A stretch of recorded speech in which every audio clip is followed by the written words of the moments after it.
ஹாலிடேஸ்னாலே அது நம்ம ஜிடி ஹாலிடேஸ் தான். GT holidays, south India's #1 travel brand. நெஞ்சிற்கினிய நேயர்களுக்கு அன்பிற்கினிய வணக்கங்கள். உண்மையில பாஜகவே இதை எதிர்பார்த்திருக்க மாட்டாங்க. ஒரு வகையில அவங்க தடுமாறி கொண்டுதான் இருக்காங்க அப்படிங்கிறாங்க இந்த விவகாரத்தை ஒட்டி. அதாவது உள்துறை அமைச்சர் பதவி விலக வேண்டும் அப்படின்னு எதிர்க்கட்சிகள்லாம் அணி சேர்ந்திருக்கிறார்கள். அகில இந்திய அளவுல மிகப்பெரிய அளவுல போராட்டங்கள் வந்திருக்கு. அமித்ஷா பதவி விலக வேண்டும் அப்படின்னு. எல்லாமே அம்பேத்கர் குறித்து அவர் பேசியதை ஒட்டி தாங்க. என்ன பேசினாரு அமித்ஷா, ஏன் பேசினாரு, ஏன் எதிர்க்கட்சிகள்லாம் ஓரணியில் நின்று எதிர்க்கிறாங்க, இதனுடைய பின்னணி அரசியல் கணக்குகள் என்ன, இன்னொரு பக்கம் பார்த்தோம்னா மண்டை உடைப்பு அப்படின்லாம் இந்த விஷயங்கள் வெவ்வேறு வகையிலையும் பரபரப்பை கூட்டி கொண்டிருக்குங்க. ஸோ அந்த முழுமையான பின்னணிகள் எந்த அளவுக்கு பாஜகவுக்கு நெருக்கடி இருக்கு, அவங்க சமாளிக்க என்ன திட்டம் போட்டுட்டு இருக்காங்க. இங்க நம்முடைய தமிழ்நாடு எடுத்துக்கிட்டோம்னா மீண்டும் ஒரு இடைத்தேர்தல் ஈரோடு கிழக்கு. அதை ஒட்டி ஸ்டாலின் முன்பு 3 நெருக்கடிகள் இல்ல 3 சவால்கள் அப்படின்னு கூட வச்சுக்கலாம் அப்படிங்கிறாங்க. என்ன ஓடிக்கொண்டிருக்கு இங்க இருக்கக்கூடிய அந்த இடைத்தேர்தல் சூழல்கள், ஸ்டாலினுடைய திட்டங்கள் என்ன, இந்த பின்னணிகள் தான் இன்றைய நம்முடைய விரிவான இளங்கோவன் எக்ஸ்பிளைன்ஸ். நான் உங்கள் சகோ சே த இளங்கோவன். நிகழ்ச்சிக்கு போகலாம். அம்பேத்கர், அமித்ஷாவின் பேச்சு, ஓரணியில் எதிர்க்கட்சிகள், அதிர்ச்சியில் மோடி, பதறும் பாஜக. அரசியலமைப்பு சட்டம் மீதான விவாதத்தின் போது மாநிலங்களவையில் பேசின உள்துறை அமைச்சரான திரு அமித்ஷா அம்பேத்கர் அம்பேத்கர் அம்பேத்கர் இப்படி முழக்கமிடுவது இப்பெல்லாம் ஃபேஷன் ஆகிடுச்சு.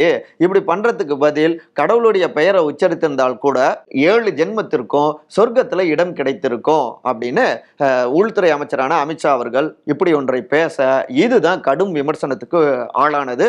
எதிர்க்கட்சிகள் எல்லோருமே ஓரணியில திரண்டு இது தவறு அப்படின்னு பேசினாங்க. நாடாளுமன்றத்தில் 2 அவையும் அதன் பிற்பாடு தள்ளி வைக்கப்பட்டது. இன்னொரு பக்கம் பார்த்தோம்னா இந்த ஸ்பீச்சு வெளியிலையும் பரவ எல்லா பக்கத்துல இருந்தும் அமித்ஷாவிற்கு எதிரான எதிர்வினைகளும் வந்த வண்ணம் இருந்ததுங்க. குறிப்பா இங்க விசிகாவுடைய தலைவர் நாடாளுமன்ற உறுப்பினரான திரு தொல் திருமாவளவன் வயிற்றெரிச்சல் அப்படின்னு சொல்லிட்டு இதை கடுமையாக விமர்சிச்சிருந்தாரு அமித்ஷா அப்படி பேசியதை. இன்னொரு பக்கம் டூரிஸ்ட் கைடு அப்படின்னு தமிழ்நாட்டுடைய துணை முதலமைச்சரான திரு உதயநிதி ஸ்டாலின் அவரும் கண்டனங்களை பதிவு செஞ்சிருந்தாரு. அப்புறம் இங்க இருக்கக்கூடிய காங்கிரஸ் கட்சியுடைய தலைவர் திரு செல்வ பெருந்தகை, இன்னொரு பக்கம் தாவேகாவுடைய தலைவர் திரு விஜய், அப்புறம் நாம் தமிழர் கட்சி, மக்கள் நீதி மையம், இப்படி பல்வேறு அரசியல் கட்சி தலைவர்களும் கடுமையான கண்டனங்களை பதிவு செய்தபடி இருக்காங்க. மிக முக்கியமாக தமிழ்நாடு முதலமைச்சரான திரு மு.க. ஸ்டாலின் என்ன சொல்லியிருக்காருன்னா, அப்படியே வாசிக்கிறேன். அதிக பாவங்கள் செய்பவர்கள் தான் புண்ணியத்தை பற்றி கவலைப்பட வேண்டும். நாட்டை பற்றியும் மக்களை பற்றியும் அரசியல் சட்டத்தின் பாதுகாப்பு பற்றியும் கவலைப்படுவோர் புரட்சியாளர் அம்பேத்கர் பெயரைத்தான் சொல்வார்கள், சொல்ல வேண்டும் அப்படின்னு அடிச்சு பேசியிருக்காரு தமிழ்நாடு முதலமைச்சரான திரு மு.க. ஸ்டாலின். இன்னொரு பக்கம் ஆர்ஜேடியோடைய மாநிலங்களவை உறுப்பினர் திரு மனோஜ் ஜா காட்டத்தோடு ஒரு விஷயத்தை பதிவு செஞ்சிருக்காரு. ரொம்ப முக்கியமானது. அமித்ஷாவின் பேச்சு அருவருப்பாக இருந்தது. எங்களுக்கு வானுலக சொர்க்கம் தேவையில்லை, இந்த நிலம் சொர்க்கமாக்கப்பட வேண்டும். அதுதான் அம்பேத்கரின் விருப்பமும் கூட. அவர் மனதில் இருப்பது வாய் தவறி வெளியே வந்துவிட்டது. இதற்காக நாட்டு மக்களிடம் மன்னிப்பு கேட்க வேண்டும். உள்துறை அமைச்சர் அமித்ஷா மன்னிப்பு கேட்க வேண்டும் அப்படின்னு வலியுறுத்தியிருக்காருங்க. இதன் தொடர்ச்சியாகவே நாடு முழுக்கவே, அதை நம்ம தொடக்கத்தில் சொன்னது போல எல்லா பக்கமும் போராட்டங்கள் வந்த வண்ணம் இருக்கு. பதவி விலக வேண்டும், அவர் மன்னிப்பு கேட்கணும் அப்படின்னு. இன்னொரு பக்கம் காங்கிரஸ் கட்சியுடைய எதிர்க்கட்சி தலைவர் திரு ராகுல் காந்தி அவருமே கடுமையான கண்டனங்களை பதிவு செஞ்சிருக்காரு. இங்க திமுகவுடைய ஆர்ப்பாட்டங்கள்லையும் மன்னிப்பு கேட்க வேண்டும் அமித்ஷா மற்றும் பதவி விலக வேண்டும் அப்படிங்கிறத போராட்டங்களை முன்வைத்தபடி இருக்காங்க. அதே நேரத்தில் அமித்ஷா அவருக்கு சப்போர்ட்டாக பிரதமர் திரு நரேந்திர மோடி அவரு பதிவிட்டிருக்காருங்க. அதை அப்படியே வாசிப்போம். கடந்த 10 ஆண்டுகளாக அம்பேத்கருடைய தொலைநோக்கு பார்வையை நிறைவேற்ற இந்த அரசாங்கம் தொடர்ந்து பாடுபட்டு கொண்டிருக்கு. டாக்டர் அம்பேத்கரை நாங்கள் முழுமையாக மதிக்கிறோம் அப்படின்னு பிரதமர் திரு நரேந்திர மோடி பதிவிட்டிருக்காருங்க அமித்ஷாவுக்கு சப்போர்ட்டாக. அதே நேரத்தில் பாஜகவினரும் காங்கிரஸ் எப்படிலாம் அம்பேத்கரை அவமதித்தது அப்படிங்கிறது தான் அமித்ஷா வெளிப்படுத்தினாரு. அமித்ஷா சொன்ன உண்மைகளால அவங்க ஆட்டம் கண்டுட்டாங்க. அதனாலதான் இப்ப திடீர்னு அவங்க நாடகம் ஆடுறாங்க எதிர்கட்சியினர்லாம். அம்பேத்கருக்கு எதிராக பிரச்சாரம் செய்து அம்பேத்கரை 2 முறை காங்கிரஸ் தோற்கடிச்சிருக்கு. ஆனா உண்மையிலேயே அம்பேத்கருடைய கொள்கைகளை அமல்படுத்த தீவிரமாக நடவடிக்கைகளை எடுத்துக்கிட்டு இருக்கிறது பாஜகவுடைய அரசாங்கம் தான் அப்படின்னு இன்னொரு பக்கம் பாஜகவுடைய ஆதரவாளர்கள் பாஜகவினர்லாம் சமூக வலைதளங்கள்ல அவங்களும் ஒரு பக்கம் விவாதம் செஞ்சுக்கிட்டு இருக்காங்க. இந்த நிலையில காங்கிரஸ்க்கு எதிராக பாஜகவுடைய எம்பிக்களும் காங்கிரஸுடைய ஆட்சியில தான் அம்பேத்கர் அவமதிக்கப்பட்டாரு அப்படின்லாம் அவங்களும் பதிலடிகளை கொடுத்துட்டு இருந்தாங்க. இப்படி பரபரப்பு உச்சக்கட்டத்தை அடைஞ்சுக்கிட்டு இருக்க திடீர்னு பார்த்தா எம்பி ராகுல் காந்தி தள்ளி விட்டதால பாஜகவுடைய எம்பிக்கு பலத்த காயம் ஏற்பட்டுருச்சு அப்படின்னு ஒரு புது விஷயம் பரபரப்பை எகிர வச்சதுங்க. பாஜகவுடைய எம்பியான திரு பிரதாப் சாரங்கே அவர் தான் இப்படியான ஒரு குற்றச்சாட்டுகளை முன் வச்சாரு. அதன் தொடர்ச்சியாகவே அவர் மருத்துவமனைக்கும் போயிட்டு அங்க சிகிச்சையும் எடுக்க தொடங்கினாருங்க.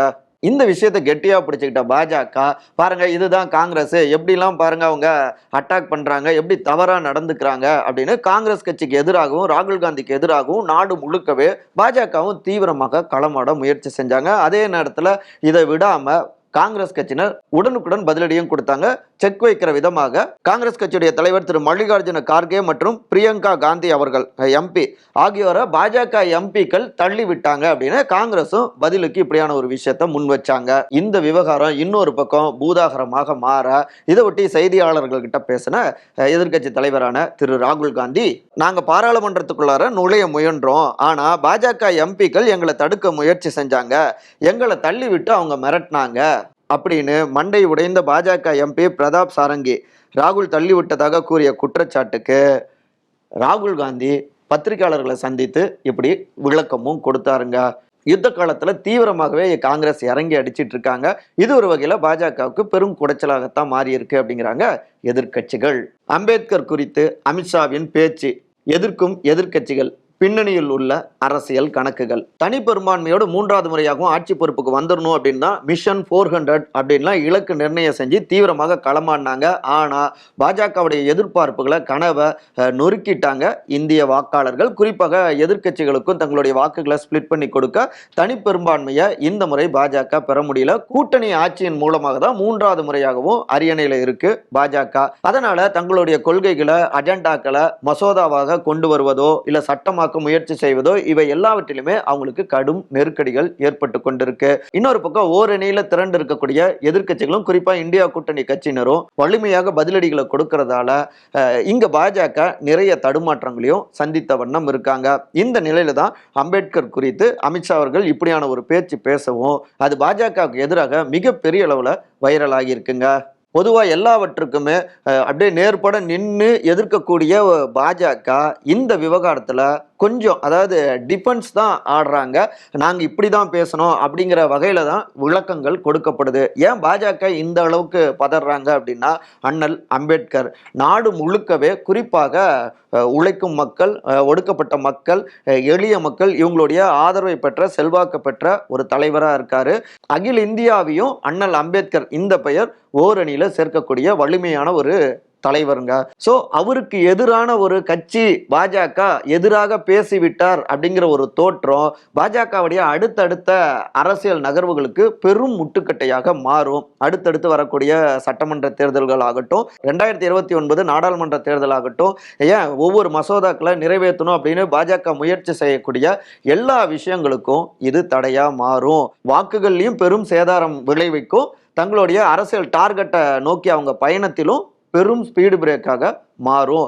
அதனால தான் அம்பேத்கர் அவர்கள் குறித்து தவறாக எங்கேயுமே பேசல என்பதை திரும்ப திரும்ப ஒரு டிஃபென்ஸ் பாணியில, தடுப்பாட்ட பாணியில பாஜக இந்த ஆட்டத்தில் முன்வைக்குது.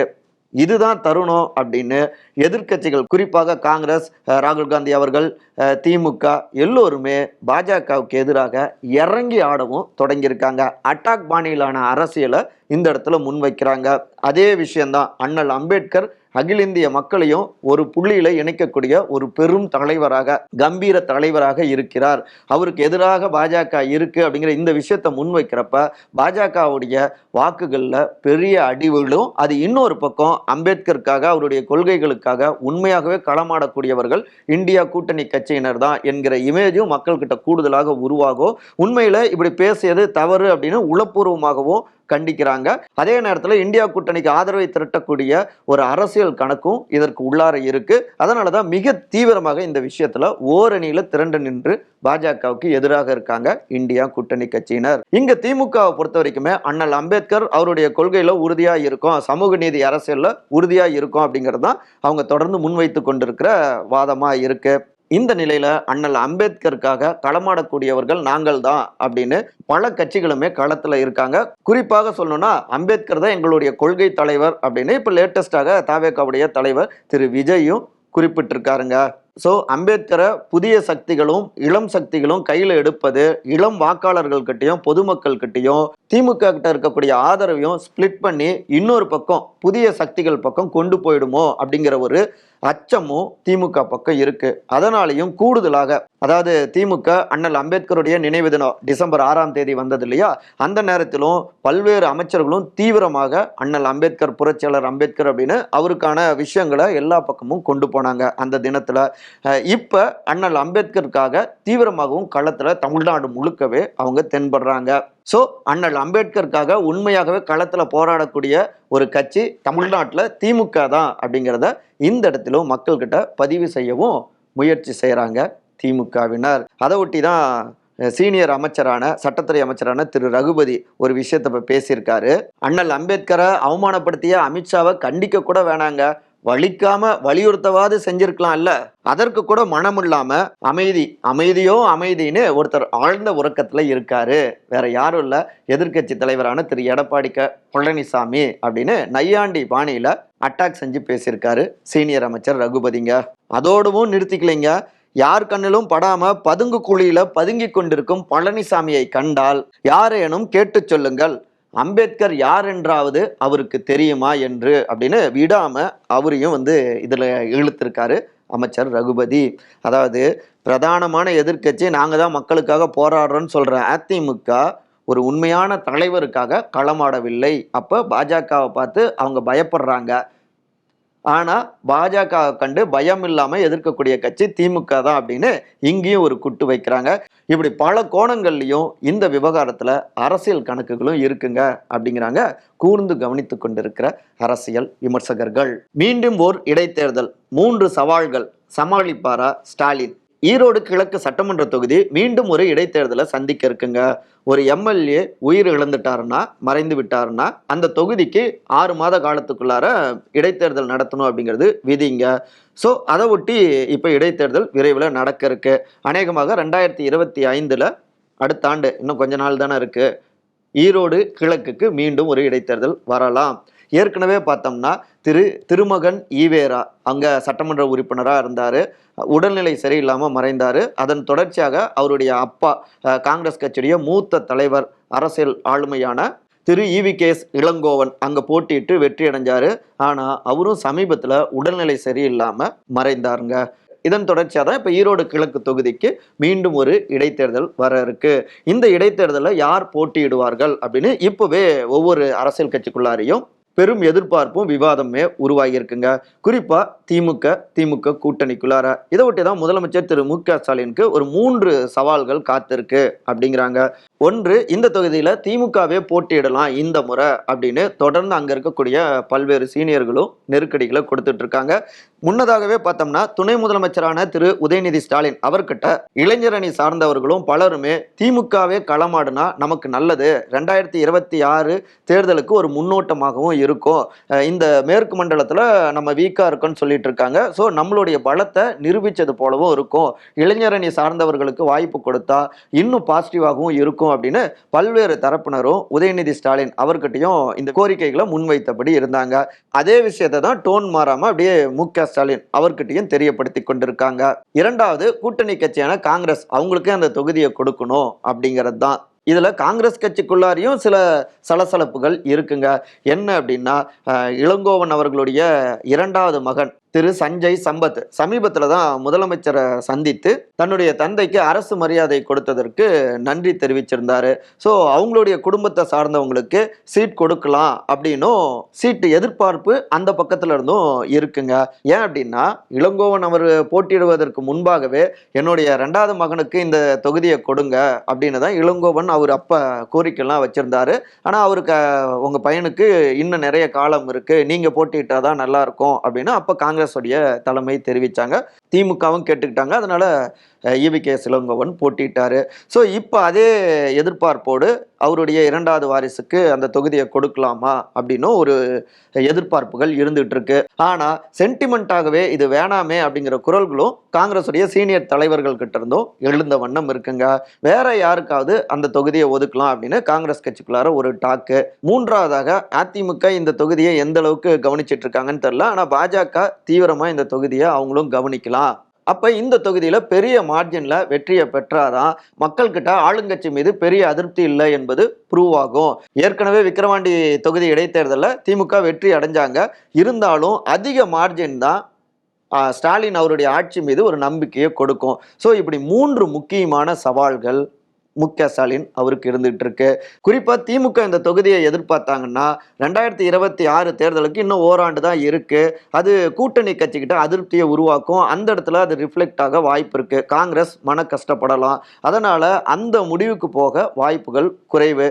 இன்னொரு பக்கம் காங்கிரஸ் கட்சிக்கே இந்த தொகுதியை மறுபடியும் கொடுத்தா உட்கட்சிக்குள்ளார இருந்தும் சில முணுமுணுப்புகள் வெளிப்படலாம். அதனால தீவிரமான ஆலோசனைகள்ல இருந்துகிட்டு இருக்கு அறிவாலயம் அப்படிங்கிறாங்க திமுகவில் இருக்கக்கூடிய சீனியர் தலைவர்கள். எல்லா பக்கமும் புதிய புதிய திருப்பங்களோடு அரசியல் அனல் வீசிக்கொண்டிருக்குங்க. இனி அடுத்தடுத்த நாட்கள் இன்னும் பரபரப்பை எகரச் செய்தாலும் ஆச்சரியப்படுவதற்கில்லை. மற்றபடி இதே போன்ற அரசியல் சார்ந்த காணொலிகளுக்கான விகடன் டிவியை சப்ஸ்கிரைப் பண்ணுங்க. மறக்காம உங்களுடைய சிறந்த கருத்துக்களை கருத்துரை பகுதியில் பதிவு செய்யுங்க. அனைவரும் அன்பால் ஒருங்கிணைந்திருப்போம். நன்றி, வணக்கம். ஹாலிடேஸ்னாலே அது நம்ம ஜிடி ஹாலிடேஸ் தான். GT Holidays, South India's #1 travel brand. You know you are special when you're with GT Holidays.